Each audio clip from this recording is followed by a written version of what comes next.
we can recognize that we are the contents, we being like the sense of self that I have, the experience of self that I have. So you're looking for like the single piece of reality that everything else is constructed of, right? So it's like a bunch of atoms that are not divisible and have no more discrete form than what they are, and they construct everything, all of reality. If we acknowledge the content of the brain is an experience of something, is an experience of time passing, is an experience of being a self, of being individual, being separate from the rest of the universe.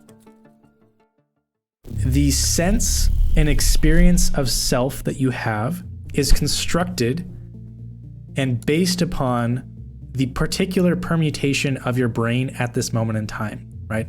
And that is to say that it can never escape this fourth dimensional object.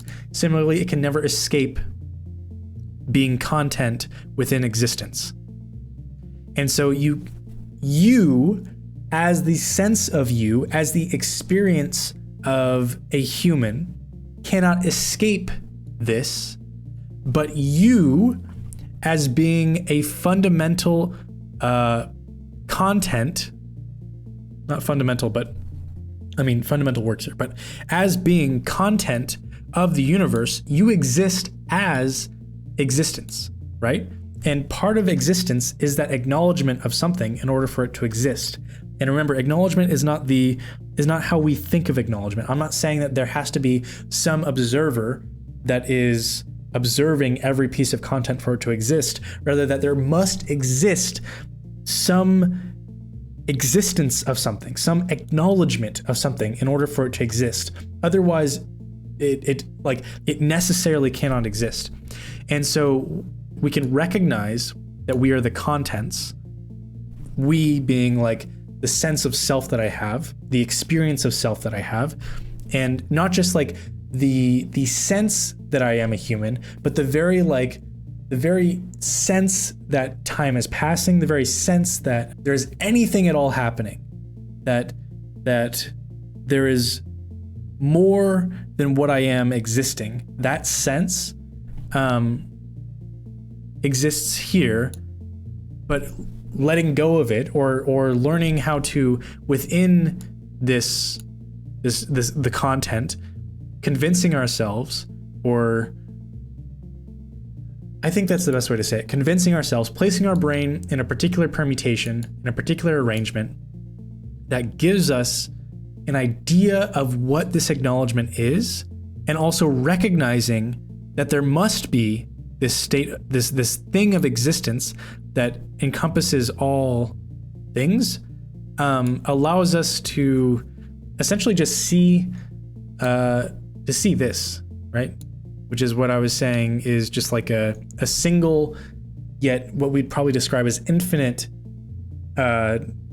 non-changing universe that expands infinitely, but is also a discrete single piece. So the problem with finding I think it's Aristotle's fundamental mover, right? So you're looking for like the single piece of reality that everything else is constructed of, right? So it's like a bunch of atoms that are not divisible and have no more discrete form than what they are, and they construct everything, all of reality. But the problem with that is that that's just not how reality is, right? There's always some smaller constituent part. There's always some lower level, some smaller range that we can observe and derive some kind of functionality out of, or some sort of process that's arising out of just the fact that space and time exists at such a scale. Or not even space and time exists, but that there's even like the acknowledgement of such a scale and particular place and particular function, right? That's what makes it real. That's what makes it exist. In order to have like our existence data structure be fundamental, it can't simply be, it can't be like Aristotle's mover, fundamental mover, right? Is it Plato's fundamental mover? It might be, I don't know, I can't remember. But it has to be something that escapes the kind of infinite regress that we get when we define some lowest level structure. And so what I'm saying is that, this thing that is the universe that exists outside of any kind of change exists through itself, essentially. So I think it's almost similar to like a recursive process where the universe exists instantaneously and forever. And within the time span of instantaneously and forever, there is a contents, and that contents, it is the data structure of existence that is acknowledging itself, essentially. So I think we can go into some kind of other questions like, well, like how did it all start? Well, when we're talking about this kind of a universe, we're not talking about anything starting or ending.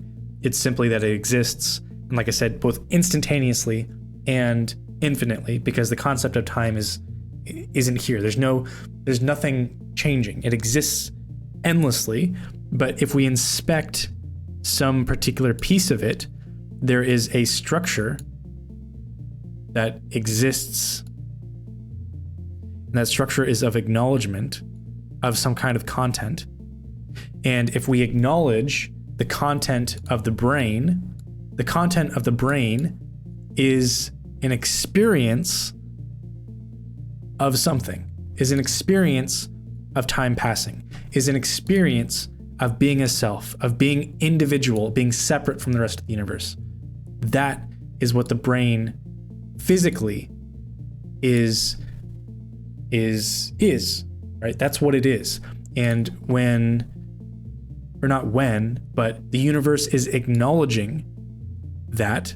And although your entire existence is happening and has happened, or rather, that's the wrong way of saying it, is existing, you are experiencing a progression of time because you're separated from every other experience, not because you don't exist fundamentally as a single one existence, but because the contents of the acknowledgement that's being acknowledged is the experience of being right now, right here, with this moment in time passing.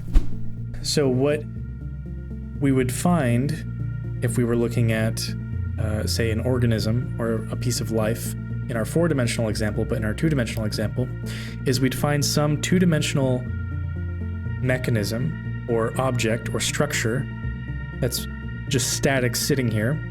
But as we're changing, as we're going from this position to the next position, there's some level of prediction that we're able to make about the next position.